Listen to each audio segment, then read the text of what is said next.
Tere tulemast podcasti muutuste läbivaatusele või ka lahkamisele, sõltub hetkest, millal me seda muutust vaatame. Kui me perearsti juurde lähme, siis sageli ju nendel juhtudel, kui on midagi vaja üle vaadata või midagi valesti, aga teinekord käime ka siis, kui tahame aru saada, mis seis hetkel on. Ja siis see perearst vaatab, kuulab, katsub, mõõdab, saadab vereanalüüse tegema, võib-olla röntgenisse, võib-olla ultrahelissegi. Ja meie teeme seda siin samamoodi. Teeme muutustega.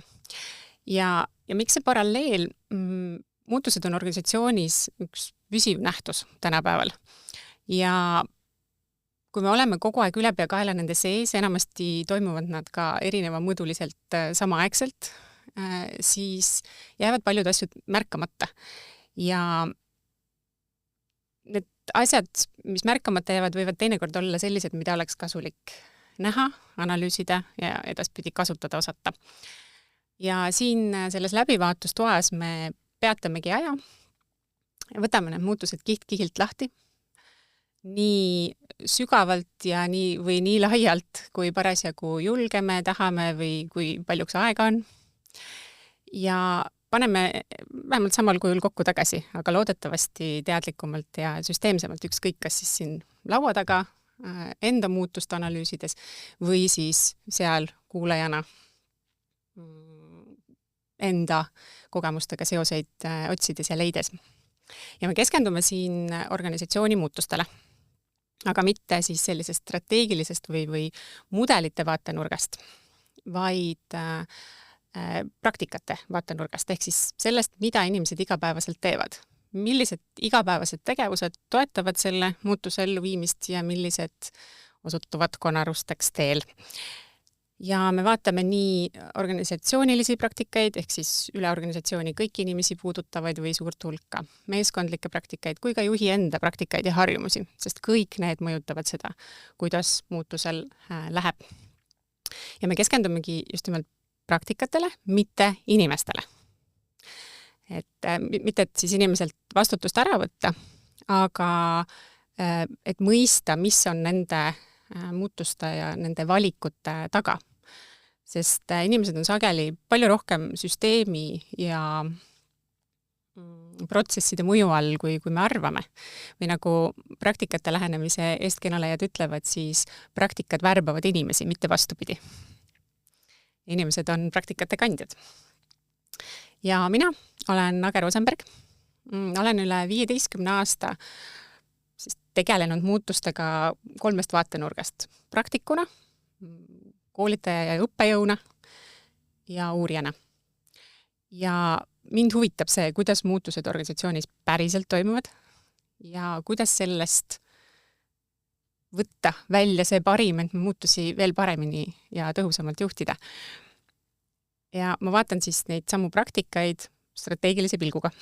Sellest ka organisatsiooni praktikate strateegi nimetus. Aga lähme siis tänase esimese episoodi juurde ja vaatame, kuidas see igapäeva praktikate läbivaatus siis täpsemalt käib. Ehk et siis esimene eksperiment on minu enda peal. Ja võtan selleks lahti siis ühe veebiarenduse projekti, mida ma ise eest vedasin ja tükeldan seda siis natukene, mitte kõigest me ei räägi, sest muidu me jääme siia hommikuni. Ja me liigume samm-sammult, et kõigepealt ikkagi need olulised asjad, eesmärgid ja strateegiad. Siis ma markeerin ära, millised need igapäevapraktikad on, mis siis iga selle eesmärgiga seoses muutuma pidid. Siis võtan ühe võtmepraktika lähemalt vaatluse alla ja siis lõpetan ühe näitega ühest sellisest praktikast, mis võib-olla jäi selles ettevalmistusfaasis, jäi selle muutuse jõustamine siis võib-olla liiga üldiseks ja sest jäin ma pärast laivi kirjade laviini alla. Aga see on siis viimane asi, mida vaatame. Aga üldine projekt, et milles see siis seisnes? Juhtumiks on siis ülikoolile uue veebisüsteemi loomine ja see uus tähendab seda, et kõik on uus. on uus platvorm, millele ehitatakse, on uus kujundus, on uus struktuur, ülesehitus, kuidas tekstid sinna üldse saavad või millised menüüd on uus sisu edastamise viis, sisu enda struktuur, sõnastamine, pildikeel, kõik. Ja et aru saada võib-olla sellest mastaabist, siis me räägime veebisüsteemist mitte ühest veebilehest, vaid laivi läks üle 10 veebilehe ja nende veebilehtedega toimetab siis circa 80-90 inimest. Ehk et see ei ole nagu selline 2 turundusinimese projekt, vaid see on suur projekt. Ja selle tõttu ongi nende praktikate sisse kaevumine nagu eriti oluline. Ja ma ütlen ära selle ka, et igasugused sellised projektijuhi ja interimjuhi väljakutsed, neid ma niimoodi vaikselt olen kajastanud LinkedIni postitustes ja neid saab sealt vaadata, et neid me siin praegu käsitleda ei jõua, mina ei jõua, sellepärast, et muidu me jääme siia päriselt hommikuni. Aga on olnud hästi väärtuslikke õppetunde just sellisest juhivaatest ka. Aga siis, kõigepealt eesmärgid. Selle projektil oli 4 eesmärki ja nagu me ikka sõnastame selliste projektide puhul need eesmärgid, et eriti kui on kaasatud välispartnerid, et siis on vaja need sõnastada selgelt ja mitmekesiselt. Muidu ei saa välispartnerid üldse aru, millega meil siin tegemist on ja millega nemad tegelema peavad. Ja ma ütlen, et põhieesmärgid üldises sõnastuses ära ja siis vaatame, kuidas need praktikad iga selle eesmärgiga seostuvad. Esiteks, uus veeb väljapoole pidi olema siis uuenduslik, ligipääsetav, sihtgrupist lähtuv ja usaldusväärne. Ja see pidi kajastuma siis nii ülesehituses, kui disainis, kui menüü struktuuris, kui sisu ja SEO reeglite jälgimises, kui kujunduses, kui nõuetele vastavuses, et need on siis need alasihid sellel. Teiseks, eesmärgiks oli sisu ja tehniline pool, mis pidid toimima käsikäes. See tähendab, et info on lõpuks ühes kohas ja liigub võimalikult automaatselt sealt, kus on võimalik automaatselt liigutada. Ning sisuhaldus peab olema siis kasutajatele mugav ja loogiline. 3. eesmärk oli, et veebihaldurid ja sisuloojad peavad tundma ennast toetatuna. Ja 4. ka oluline nüanss, et kogu ülikooli pere on informeeritud ja kaasatud selles ulatuses, kuidas nad soovivad, et nad on kursis sellega, mis siis veebiga toimub. Et kõik teavad, kuhu poole me parasjagu liikumas oleme. Ja ütleme, kui nagu eesmärkide sõnastamise juurde käivad tavaliselt sõnastame siin tegevused, aga mis peavad tehtud saama. Praktikate lähenemise puhul on hästi oluline keskenduda tegelikult sellele, enne kui me keskendume sellele, mis on need sammud, mida meie projektijuhina, mida mina pean tegema või mida projekti meeskond peab tegema, enne panna paika siis, mis peab muutuma inimeste igapäeva praktikates ja käitumistes ja tegevustes. Et need eesmärgid üldse saavutada. Ja mis praktikate muutus siis need eesmärgid hõlmasid? Või ma kõiki ei toon mõned näited selleks, et lihtsalt on natuke võib-olla selgem. Et veeb väljapoole.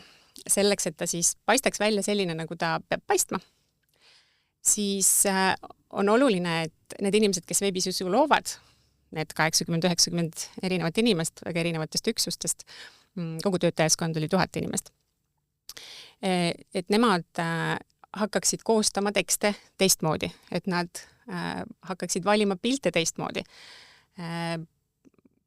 hakkaksid sõnastama kõike teistmoodi, siis SEO sõbralikult, tollel hetkel veel IO ei olnud teema, aga et oleks siis otsingumootoritele sõbralikult sõnastatud ja liigendatud tekstid ja see kõik pidi muutuma sellest, kuidas nad parasjagu täna tegid, tänasesse veebi.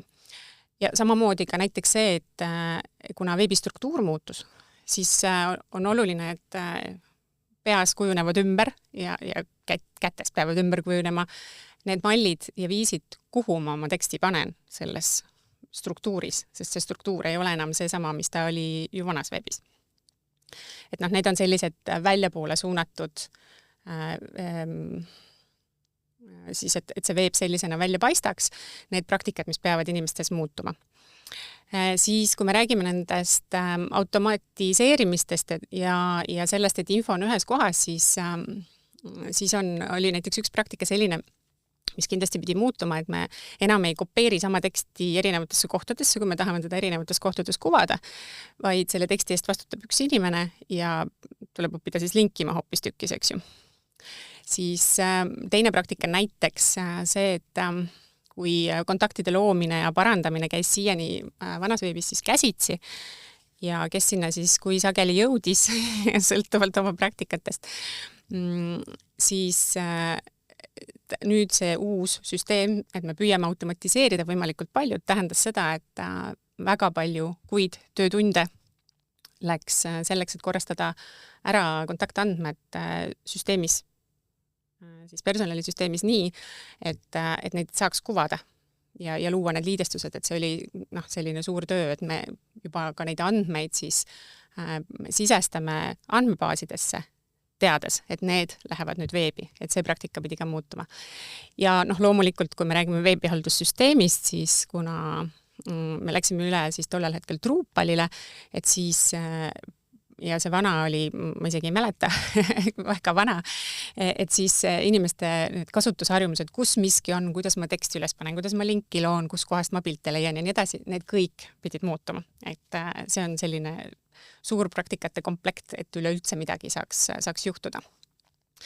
Veebihaldurite sisuloojate toetamise osas jäi samaks ainult üks praktika, mis oligi sinnani ka toiminud, et põhiline veebiadministraator oli siis alati olemas, kui keegi mõne murega pöördus, aga tuli luua suur hulk igasuguseid uusi koostööpraktikaid, toetamispraktikaid, koolitused kui sellised olid uued ja nii edasi, sellest ma räägin ka. Ja kasutusjuhendite kasutamine näiteks, et kust ma need leian ja kuidas ma neid kasutan. Nii, ja kui me räägime siis ülikooli pere kaasamisest ja informeerimisest, siis siin ma nüüd päris uusi praktikaid luua ei saanud, sest minu fookuses oli veeb, mitte siis sisekommunikatsiooni praktikad. Aga kasutasin siis nii palju võimalikult ära kõiki neid kanaleid, mis olemas olid ja võib-olla natuke rohkem kui võib-olla tavaliselt. Et saaks kaasa rääkida. Ja see arusaam nüüd sellest, et millised praktikad muutuma peavad, see ei saa tulla sellisest kõhutundest või ma aiman või tean. Seda nagu ei saa teha, seda jällitan paberile ja siis panen kirja. Et tuleb inimestega päriselt rääkida. Ja mul on tunne, et sedasi kõrvalt sisse tulluna on see isegi veidi nagu lihtsam, sellepärast, et minus ei ole juurdunud ühtegi seda vana praktika mustrit, mis tähendab, et ma võtan kõiki neid uudishimuga ja uuena. Mitte, et ma ei märka neid enam, mis on sellises inertsemas meeskonnas kindlasti päris tavaline. Et me lihtsalt oleme inertsist teeme, võib-olla teeme asju hoopis ebamugavamalt kui võiks, aga me oleme juba harjanud. Et need ei olnud nagu minu sellises töö DNA-s sees.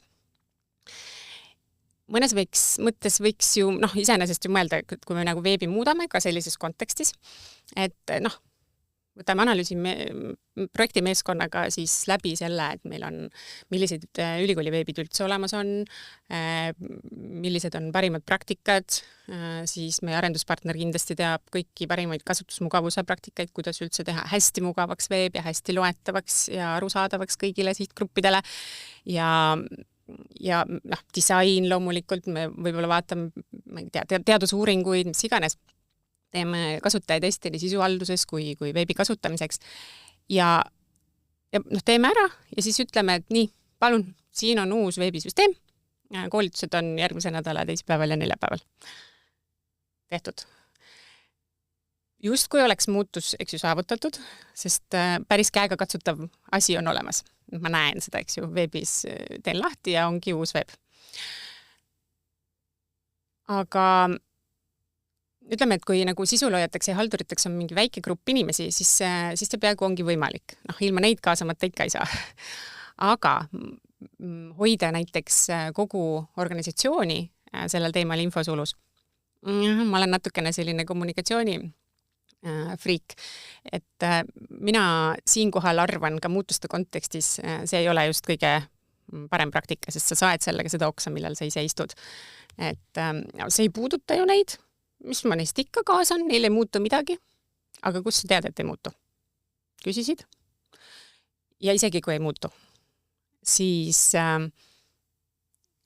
kui ühel hetkel tulevikus on vaja inimesi päriselt kaasata, et nad oleksid initsiatiivikad ja lööksid kaasa ja tuleksid, annaksid ideid või osaleksid mingis projektis, siis seesama praktika, et meile niikuinii midagi ei räägita ja meid niikuinii ei kaasata, on nii sügavalt juurdunud, et võib-olla mõned entukamad ja kindlasti uued töötajad annavad endast märku, aga ülejäänud on kas passiivsed siis heal juhul või halvemal juhul saad sa hulganisti säpiseid sõnumeid ja seda ei saa neile pahaks panna, sest seda praktikat ju ei ole. Et me võime rääkida siin tagasiside kultuurist või informeerimise kultuurist, me võime rääkida tagasiside või informeerimise praktikatest. Reaalsuses, kui me räägime praktikatest, siis praktika sisaldab endas palju rohkemat kui lihtsalt tegevusi. Et see on seotud kõikide mõtteviisidega, põhjendustega, reeglite, juhistega, kõik on selles komplektis sees. Ja selles mõttes on mõistlik selliseid asju nagu ära kasutada, et sa lood seda pinnast millekski tuleviku jaoks. Jah, võib-olla täna ei ole see nii oluline, aga ühel hetkel on. Et praktikad ei muutu siis, kui meil on see väljund olemas, et meil on uus süsteem on nüüd installitud või meil on uus struktuur on paberile joonistatud või meil on allkirjastatud see korraldus, millega me koondame 50 inimest või uus ettevõte on meie külge liidetud, et nii, kõik. Et jah, mõned neist otsustest sunnivad praktikaid muutuma, sest neil ei ole valikut, et kui meil on see uus ööbisüsteem, ega sa ei saa ju sinna vanasse minna enam infot panema, sest sellest ei ole kasu, eks ju. Aga mis hinnaga me seda siis teeme, eks ju. Et antud juhul siis see mõte oligi selles, et proovida teha seda siis nii praktikatest lähtuvalt ja nende praktikate muutumist toetavalt kui võimalik. Ja see konteksti tundmine, tänaste tegutsemisviiside tundmine, see on oluline. Aga see samal ajal on oluline ka see kõrvalpilk. Et ma ei vaata mingitest asjadest üle sellepärast, et ma olen ise ka osa sellest süsteemist või osa nendest praktikatest ja ma lihtsalt ei näe, on ju. Sest kui mitte tunda seda konteksti, siis on ühel hetkel sellel imeilusal tutikal, ülimugaval jalgrattar, kõik kodarad kaikaid täis, pidur on kinni kiilunud, ma ei tea, naelad on rehvides, et see on see, millega siis sõidetakse sinna kaosesse või millega muutus pidurdub. Nii, aga tulles nüüd vahepeal vajun mingitesse teooriatesse ära, et kui tulla tagasi nüüd selle praktikate uurimise juurde, siis ma tegin igasuguseid vestlusi ja kogusin infot ja arendaja kogus infot sadadelt inimestelt tegelikult organisatsioonis. Ja kui ma ei oleks seda teinud, siis seesama kontekstitundlikkus tuleb selles kohas välja, et siis ma ei oleks teadnud, et suurem osa veebihaldurid toimetavad tegelikult sedasi õhinapõhiselt. Või nad on ühel hetkel õhinapõhiselt kuidagi sinna sattunud ja nüüd ei saa enam välja, sest keegi teine ei taha õhinapõhiselt üle võtta. Aga nagu väga sellist suurt entusiasmi või õhinad enam ei ole. Ja mis tähendab seda, et see on ülesandeks ainult sellisele näpuotsa täiele kolleegidest. Ja kui nüüd mitte toetada neid selles protsessis, mitte neid ette valmistada ja mitte luua seda pinnast ja seda rada, siis ma arvan, et see tulemus oleks olnud see, et suur hulk neid, kellel on ta siis ametijuhendis kirjas, oleksid saanud meeletu koormuse, sellepärast, et oleks pidanud ka teiste töö ära tegema. Sest see motivatsioon läheb lihtsalt nii maha ja ma lihtsalt ei taha seda teha. Et sest see veebihaldussüsteem ise, ütleme, kui sul on suur töökoormus ja see veebihaldussüsteem oli üsna selline ettearvamatu, et siis nendes tingimustes ilma toetuseta ja üksi jäädes. Jah, läbi suure vastupanu võib-olla jõuad sinna lõpuni. Aga selle protsessi käigus tegelikult tuli veebihaldurid juurde, veebisisu loojad juurde, sest nad nägid nüüd uues veebis võimalust, kuidas oma teemat ja oma siis ükskõik, seal oli erinevaid projekte, erinevaid selliseid meeskondi, kes siis lõid endale neid alamlehti ja tundsid, et selles uues veebis ma saan seda teha nii, nagu ma tahaks. Nii et tegelikult tuli neid juurde. Ja ma arvan, et tegelikult siis, kui me oleksime teinud seda vastupidi, siis oleks see trend olnud ka vastupidine, et ei oleks juurde tulnud. Nii, aga võtame siis lahti ühe kõige olulisema praktikate komplekti, sest selleks, et nagu veeb ellu jääks, pärast seda, kui kõik on valmis, siis on vaja, et veebihaldurid looksid sisu lähtudes nendest uutest juhistest, uutest reeglitest ja sinna uude süsteemi ja teaksid, kuidas seda sisuhaldussüsteemi siis kasutada. Nende praktikad pidid kõige rohkem muutuma ja sellepärast on see ka selline võtmeküsimus, et hoida neid kogu selle protsessi jooksul kaasas. Ja esimene samm on igal juhul ja oli minul ka, oli aru saada, et kuidas siis praegu tehakse. Ja nii ma istusin päris mitme erineva kolleegi kõrval ja lasin neil seal süsteemis siis toimetada ja näidata, kuidas nad asju üles panevad, kuidas nad linke loovad, kuidas nad pilte panevad, kus nad üldse midagi leiavad ja mille üle nad on rõõmsad, mis neid ärritab. Ja sealt tuli välja see muuhulgas, et just see, mis jälle rõhutab seda praktikate lähenemise nagu eripära, et kui sa oled selline igapäeva kasutaja, siis sa oled harjunud kõige ebamugavamate asjadega seal süsteemis, sa oled harjunud sellega, et sa pead tegema 7 klõpsu, et päris kindel ei ole, et iga kord selle 7 klõpsuga sa jõuad sinna, kus sa tahtsid jõuda ja saad kätte selle, mida sa tahtsid leida. Et neid lihtsalt ükski asi juba enam ei ärritanud, eks ju.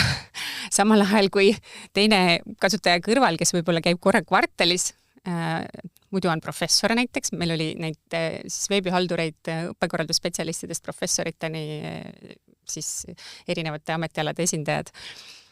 Ja et kui professor istus ja ärritus praktiliselt kõige peale, sest ta jälle ei mäletanud, kuna ta kasutab harva, siis need praktikad on natuke erinevad ja see tunnetus sellest, mida sa teed, on ka erinev, et see on tegelikult oluline. Ja siis oli veebihaldurite küsitlus, mis on üks asi, mida muutuste puhul vist vähe tehakse, on see, vaatame, kuidas meil praegu on ja kui me nüüd teeme selle muutuse, mis siis pärast on.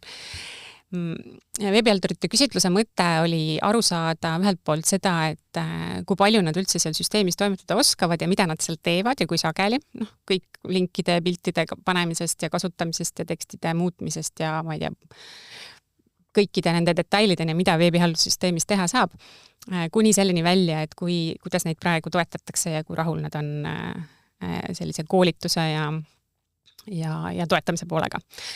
Ja see on nagu selline nullpunkt.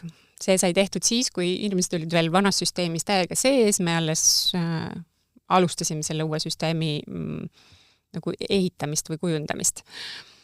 Ja nüüd kohe saab aasta täis, kui see veeb on laivis olnud, nüüd lähiajal võiks siis see ei ole enam minu kätes, aga võiks selle küsitluse uuesti teha ja vaadata, kas midagi on muutunud ja mida nüüd saab paremaks teha, et kuidas see uus süsteem siis on muutnud veebihaldurite käitumist ja praktikaid. Ja mis on oluline, et kogu see info, mis ma sellest kõigest kogusin, selle ma peegeldasin kogu aeg mujale tagasi.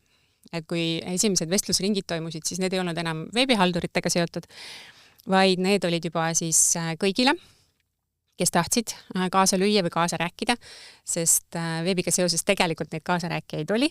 Üks selline tore konteksti nüanss veel võib-olla siia vahele, et kui ma esimesel nädalal inimestega tutvusin, siis tervitati mind sõnadega, et me oleme sind juba 2 aastat oodanud. Ehk et see kontekst muutuseks oli tegelikult väga positiivne. ja seal ilmselt on ka mõned nüansid, miks see läks natukene kergemini ka nende praktikate muutmine, aga sellegipoolest ei tasu neid asju kergesti võtta, isegi kui inimesed seda muutust ootavad, sest et see on igal juhul muutus, see tekitab igal juhul hirmu, see on igal juhul kaos. Et me nagu ei pääse sellest kaose hetkest. Ja siis saidki inimesed võib-olla veel täiendavalt juurde öelda seda, mis nad tahaksid lisada sellele, mis juba teada oli. Mina sain öelda seda, et milliste asjadega me jõuame selle projekti skoobi sees tegeleda, sest ma olin arendajaga need juba läbi arutanud, et inimestel tekkis see tunne, et ahah, mind on kuuldud, ma olen saanud oma asja ära öelda ja need, kellele sellest piisas, need võib-olla sellel hetkel jäidki selliseks passiivseks kõrvaltvaatajaks ja jälgisid lihtsalt uudiseid. Need, kes tahtsid rohkem kaasas olla, need püsisid siis rohkem pardal. Ja miks seda teha on vaja, et kui me seda eelnevat sellist nagu info kogumist, sellel on päris mitu eesmärki, miks mina seda kasutasin. Esiteks, me saame luua sellise süsteemi, kus me tegeleme, siis vastame nendele muredele ja rõõmudele, mis inimestel praeguse süsteemiga on. Ehk et me saame esmajärjekorras niblida selles süsteemis paika neid asjad, mis neid praegu ärritavad ja mis praegu ei toimi. Me saame öelda, jah, kontaktide otsing saab korda. Jah, süsteemis saab olema lihtsam pilte leida ja nii edasi. Et tuua need asjad esiplaanile. Ja see juba näitab kätte ka selle, et me kogume tegelikult infot ka sõnumiteks. Sest kui me lähme sellise ma ei tea, inspiratsioonilise sõnumiga, kus ongi parimad praktikad ja me oleme siia nagu kõik sisse pannud, aga me ei ole teiega üldse arvestanud ja me ei räägigi üldse teie keelt, siis see, see ei jõua kohale, eks ju, siis me saame tegeleda sellega, mida see tähendab, mida too tähendab. Ega meil oli ka siin selliseid hetki, kus tuli päris palju asju nagu lihtsalt seletada mitu korda üle. See tähendab seda ja see tähendab toda ja me toimime nii. Et isegi kui sa oled kuulanud, siis ei ole neid sõnumeid alati kõige lihtsam koostada, eks ju. Aga kui sa üldse ei kuula, siis ei tule üldse midagi välja. Ja Drupali puhul ka, et Drupal isene platvormina on siuke mustmiljoni võimaluse maa. Ja seal saab kõike seadistada, mida sa tahad. Aga olulisem on seadistada neid asjad ära, mis inimestele on tähtsad ja mida me saame siis kohe esimese asjana öelda, et võt, näed, see on nüüd palju mugavam. Vaata, kui sul eelmises süsteemis oli. Ja see tagasipeegeldamine, see on oluline, et see annab selle arusaama, et esiteks inimene tunneb, et ta on kuuldud ja ta loob tingimused võib-olla selliseks minimaalselt äraootavaks seisukohaks, aga ta ei hakka kohe vastu töötama. Et mis on oluline, on see, et praktika muutus ei tule sellel hetkel, kui nii, nüüd on meil kõik on tehtud ja nüüd on koolitus on läbitud ja hakkame pihta. Et see algab palju varem. Ja see algab inimeste peas. Et kõik need muutused peavad käima läbi pea. Osade inimeste puhul, kui te mõtlete mingite selliste keha hõlmavate praktikate peale, olgu selleks siis tants või mingisugune füüsilise töö liigutus, siis mina olen ka pigem selline nagu, ma ei tea, kineetiline, et mulle meeldib, kui ma saan teha asju ja katsuda asju ja proovida läbi teha. Et siis mulle jääb meelde. Et see on nagu see üks lähenemine. Ja nende veebihaldurite koolituste puhul samamoodi me ju ei näita seinale ja siis mingi kodus tehke, vaid et me istume maas ja teeme koos. On ju. Et see on see oluline, et jääks käe sisse. Aga see valmisolek selleks muutuseks, see algab ikkagi peas. Et ma ei hakka seda liigutust tegema või seda tantsu õppima enne, kui ma olen veendunud, et see on päriselt nagu hea tants ja hea asi. On ju. Ja see, kui sa hoiad inimesi selles inforingis või erinevates inforingides, sest kõik ei ole päris samas ringis, nagu meilgi oli, et oli projektimeeskond, oli siis see veebihaldurite suurem meeskond ja siis kogu organisatsioon laiemalt. Et siis sa tegelikult ju vähendad ebakindlust ja see on see point, miks mina ka sellist asja teen, sest ma ise tunnen iseenda sees ka alati, et kui mul on infopuudus, siis tekivad hirmud, segadused ja kõik muud asjad, et siin saab hea näite tuua kas või see, et kui ma nagu emana olen õhtul kodus, 15-aastane poeg on lubanud, et ta jõuab kella 10-ks ja kell 10 teda ei ole ja telefonile ta ei vasta. Mis mu sees toimub? Et see protsess ei ole tegelikult ka organisatsiooni kontekstis kuidagi moodi teistsugune.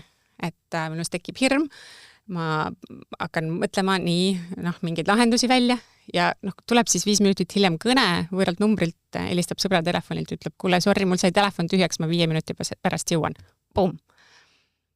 Et hirmu üks olulisi allikaid on infopuudus ja ma arvan, et ei ole ilmas ühtegi organisatsiooni uuringut, kus inimesed ei ütleks, et infot on kogu aeg vähe ja kommunikatsioon on kehv. Ja see ei ole tingitud alati tingimata sellest, et ühelt poolt, et need kommunikatsiooni või info edastamise viisid oleksid ebakõlalised või et inimesed oleksid mis iganes. Vaid see on üsna palju ikkagi praktikates kinni. Et ühelt poolt, kui meil ei ole üldse ühiseid infotarbimise praktikaid organisatsioonis kokku lepitud, siis ei ole põhjust ka oodata, et inimesed käituksid nagu ideaalsed infotarbijad ja edastajad, eks ju. Aga isegi kui meil on need kokkulepped tehtud, siis tuleb arvestada inimeste erinevate tööisaloomudega. Et võib-olla 3 nädalat istub see teadlane oma tudengitega metsas praksis ja puurib puudest seibe välja. Et see kontekst, eks ju, kus kohas just konkreetselt minu ülesanded nagu toimuvad, et see mõjutab ka seda, kuidas ma infot tarbin. Või kui oluline see minu jaoks on, eks ju. Aga kui nagu mitte midagi teha ja üldse mitte midagi kokku leppida, siis pole üldse põhjust ju ka mingeid tulemusi oodata. Et sellega kõigega peab arvestama, aga igal juhul anda endast nagu parim, et info abil seda hirmu ja segadust vähendada. Turundajad ütlevad, et selleks, et inimesele mingisugune asi kohale jõuaks, siis tal tuleb 7 korda seda sõnumit edastada. Ma arvan, et organisatsiooni kommunikatsiooni kontekstis ei ole see ka kuidagi nagu erinev. Eriti kui me räägime nagu 1000 töötajast. Kui me räägime, ma ei tea, 5 või 10 või 15 töötajast, siis on see natuke teistsugune, aga me võime ikkagi olla nii, et me oleme seal samas ruumis ja lähme ära sealt täiesti erinevate arusaamadega, kui me ei räägi, eks ju, mõisteid omavahel läbi. Ja mis veel aitab, eks ju, see tagasi peegeldamine ka, et sa näitad, et nende muredega on arvestatud ja sa valmistad neid tegelikult läbi nende vestluste lihtsalt ette selleks, et kui see muutus tuleb, siis see ei ole nii hirmus, see ei vii neid nii kaosesse ja nad on natuke rohkem valmis. Ja kuidas see ringis hoidmine siis selle veebiprojekti puhul välja nägi? Erinevaid gruppe saab kaasata, meil ei olnud tegelikult ju veel süsteemi, meil ei olnud kuskile seda sisu luua ja kui sa ei näe täpselt, millised moodulid sul kasutada on ja kuidas seda kõike siis teha, siis on nagu päris keeruline oma peas välja mõelda, kui sa oled alati lineaarset teksti kirjutan, et kuidas ma siis seda nüüd liigendan. Ma näen küll neid kujunduses neid pilte, aga ma ei tea, mida sellega peale hakata on oma peas. Et siis sellised kaasamise kohad on näiteks projektijuhid kaasasin selleks, et saaksid nad siis ise disainida või selle struktuuri projektilehele. Konverentsikorraldajad aitasid konverentsilehte just seda ülesehitust teha. Õppetooli töötajad aitasid õppetoolilehte kokku panna. Laborijuhtidega ja inimestega rääkisime sellest, et kuidas siis laborilehti teha, et nad oleksid võimalikud sellised ühetaolised külastaja jaoks ja jääks neid segadusse ja samas nad olid eks ju selles jälle kaasatud ringis. Ahah, ma olen saanud kaasa rääkida, mis jälle natukene võib-olla tõukab, et me võiksime oma laborile ikkagi lehe teha või oma projektile lehe teha, kui me oleme seda juba siin läbi arutanud. Ma täna ei oska öelda, kuidas see pall on veerenud või ei ole veerenud, aga see plaan igal juhul selline oli, et sealt see justkui läheb natukene edasi ja toetab seda siis projektilehtede ja laborilehtede loomist. Siis oli meil ka kogukond Teamsis ja meiligrupp. Meiligruppi läksid siis pikemad sõnumid ja Teamsis oli selline pidev infovahetus. Sisuloome koolitused toimusid tegelikult enne, kui veel sisu luua sai otseselt, et jällegi oleks see mõtteviis või mindset natukene paigas, et ma saan aru, et ma enam sellisel moel ei tee. Et need koolitused olid sellised vestlevas vormis ja oli siis näited sellest, kuidas ei peaks tegema ja näited sellest, kuidas peaks tegema. Et siis neid uusi eesmärke paremini saavutada, mis veebiga olid või on. Ja sisuhalduskoolitused tulid siis, kui juba sisuhaldussüsteem oli sellisel moel, et sinna sai sisse logida, kõik juppe veel olemas ei olnud, nii et selline pidev, selline jooksev koolitus käis ka. Ja igasugustest uuendustest pidevalt kursis hoidmine, siis vigade kogumine, see kõik käis selle kogukonna kaudu, nii et nad olid osa sellest süsteemist, sisuliselt olid nemad need, kes testisid. Me tegelikult ehitasime lennukit lendamise ajal, see on üks asi, mida ma ei soovita. Tehniline live kõigepealt ja siis sisu live on see, mis veebilehega võiks juhtuda, kui ta on nii suur. Me tegime kõike korraga, ehk et lõime sisu juba siis, kui tegelikult mõned sisuloome moodulid veel ei töötanud. Seda sisu siis ei saanud teha, aga sai markeerida, panna neid kohahoidjaid ja nii edasi, et see eeldas tegelikult veebihalduritelt päris palju. Ja nad püsisid pardal, ma olin nagu cheerleader selles, aga saime sellega hakkama, mis on selline veits hullumeelne projekt. Aga meil oli lisaks ka veel hoogtööpäevad, kus me siis teise veebiadministraatoriga istusime koos inimestega ja nad said siis kõik koos teha, igaüks toimetas oma asju, aga nad said meilt küsida. Ja siis olid veebitohtri vastuvõtud. Jälle ikkagi kogu aeg nagu selle toetamise eesmärgil. Et keegi ei jääks üksinda, et nad saaksid toimetada, sest reaalselt projekti meeskonnaga me ei oleks elu sees suutnud neid veebe kõike sisuga täita, et see ei ole võimalik. Sul on neid inimesi vaja, seega see panus peab olema hästi suur. Ja veel võib-olla sellistest toekohtadest fotograaf oli toeks, ehk et siis inimesed ei pidanud ise neid pilte otsima. Ta andsid ainult sisendi, mis pilti neil kus lehel vaja on. Ja siis me fotograafiga mõtlesime välja selle lavastusidee ja teostasime ära. Ja keeletoimetaja oli samuti abiks, kes aitas siis nii struktureerida, kui kirjutada seda sõnastuslikult natuke teistsuguseks. Temal olid juhised ees, kuidas me seda uut veebi siis nägime. Ja tulemus tegelikult oli äge ja on äge jätkuvalt. Asju juhtus palju, sest et kui liikuda sellisel agiilsel viisil, et fail fast, fail forward, siis tegelikult 100 inimesega ideaalset asja teha kiirtempos liikudes ei ole päris selline tulemus, selline asi, mida saavutada on võimalik. Et see oli selles mõttes kindlasti selline uudne kogemus sellises, ütleks, inertse loomuga keskkonnas, aga veeb ongi protsess. Ja see protsess algas, eks ju, selle minu tööle minekuga ja selle otsusega, et nüüd me hakkame tegema veebi ülikooli poolt. Ja see jääb edaspidi ka protsessiks. See live on lihtsalt üks siuke väike etapp seal protsessi keskel, kus nüüd kogu maailm näeb, kuidas me seda veebi siis protsessis arendame ja näevad seda veebiprotsessi. Nii. Kui nüüd natuke rääkida ka nendest praktikatest siia lõppu, mis ei saanud siis projekti jooksul piisavalt tähelepanu. Ja siis nad võtsid selle kas pärast laivi või siis või läksid sedasi vaikselt või poolenisti, ma ei teagi. Kuna ma täna seal sees ei ole, siis ma ei saa täpselt päris kindlalt väita, et need on päris vanades roobastes tagasi, aga ilmselt mitte päris uutes. Muutuma pidi see, mida süsteem sundis. Nagu ma ütlesin, siis on mõned muutused sellised, kus keskkond, kui muutub, siis inimesed peavad hakkama teisiti tegema. Et kui platvorm muutub, siis ei saa panna vanasse enam midagi üles, eks ju. Pead uude sisse logima ja toimetama seal. Võib-olla vähem survet on näiteks muuta seda, kuidas ma seda sisuteksti sõnastan. Et kui nüüd keegi nendest, kes vastutavad nende erinevate veebide eest ja on selle kommunikatsiooni taustaga ja teavad seda eesmärki, siis nad saavad sõrme peale panna, kas ümber kirjutada või lihtsalt näppu viibutada ja paluda ümber teha.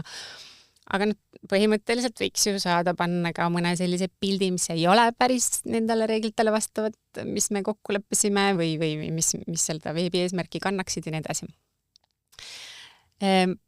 Aga mida kaugemale me lähme nagu sellest, mis välja paistab, kui me lähme mingitesse reeglitesse, mingitesse sellistesse, ma ei tea, sügavamale kõhtu, siis siis on, et midagi ju otseselt ei juhtu, kui ma nii ei tee. Või kui me teeme nii nagu vanasti. Ja siis läheb aina libisevamaks, et näiteks üks asi, mis kella ma lõin selle projekti jooksul, oligi see, et tahaks, et see veebisüsteem ei läheks selliseks mitme peaga loheks, et meil on ikkagi teatud piiratud arv neid alamdomeene ja et iga konverents ja iga projekt ei peaks siiski endale alamdomeeni saama. Ülikoolis on korraga aktiivselt mingi 300 projekti, kõik enamikul neist ei ole üldse veebilehti, aga mõned suuremad eeldavad seda ja mõned sellised rahvusvahelised projektid eeldavad eraldi domeeni, millegi pärast seda seal nõutakse. Aga pole kindel, kas see on nagu nii kindel nõudmine, et võib-olla võiks ta ikkagi olla ka üks nagu, mitte siis alamdomeen, vaid alamsait, eks ju.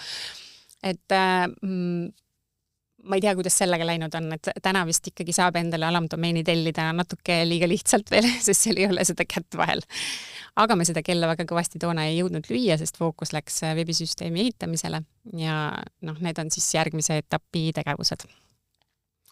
Mõnikord on nii, et projektijuhil on hoovad, ütleme, et meil on märkamiseks või ükskõik, kas on interimjuht või projektijuht, kui sa tuled väljast poolt, siis sa näed päris paljusid asju, mis võiksid toimida natuke teisiti selleks, et seda projekti saaks edukamalt ellu viia, ka selle protsessi käigus, mis toetaksid seda protsessi.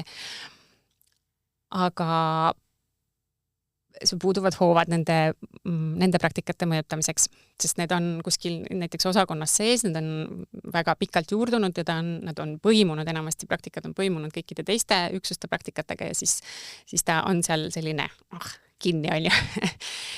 Ja see teeb siis mõnikord sellise kõrvalt tulema juhtimise nagu keerulisemaks. Siin on võib-olla seda juhtkonna tuge natukene vaja ise küsida, et see on nüüd selle projektijuhi praktikad ja oskused küsida mingeid asju, mis toetaksid seda protsessi elluviimist.